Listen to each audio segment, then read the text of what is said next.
కూడా పిసిసి అధ్యక్షుడిగా నేను విజ్ఞప్తి చేస్తా ఉన్నాను. నిన్న మంత్రి గారు మాట్లాడిన విషయంలో ఒక సినీ ప్రముఖుల విషయంలో ప్రస్తావించడం, వారి మనసు గాయపడడం, ఇదంతా జరిగిన పినమట పార్టీ ఆదేశాల మేరకు మంత్రి గారు బేషరతుగా వారు వాడిన మాటల్ని వెనక్కి తీసుకోవడం జరిగిపోయింది. నేను కేటీఆర్ గారు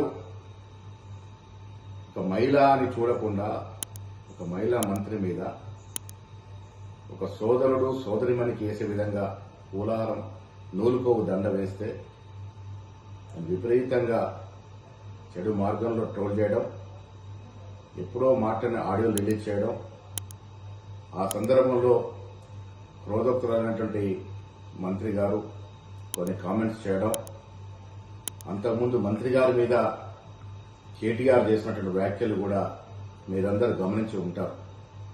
ఏది ఏమైనప్పటికీ ఎవరి మీద ఎవరు వ్యాఖ్యలు చేసినా, ఎవరు నొచ్చుకున్నా ఇది తెలంగాణ సమాజానికి మంచిది కాదనే ఉద్దేశంతో మంత్రి గారు బేషరతుగా ఆ వ్యాఖ్యల్ని ఉపసంహరించుకున్నటువంటి సందర్భం.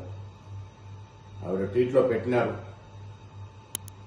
మీరు కష్టపడి పైకొచ్చిన తీరు నాకు ఆదర్శప్రాయము, అలాంటి మిమ్మల్ని నేను అభిమానిస్తా ఉన్నాను, నా మాటల్ని బేషరతుగా నేను వెనక్కి తీసుకుంటున్నాననే మాట చెప్పడం జరిగింది.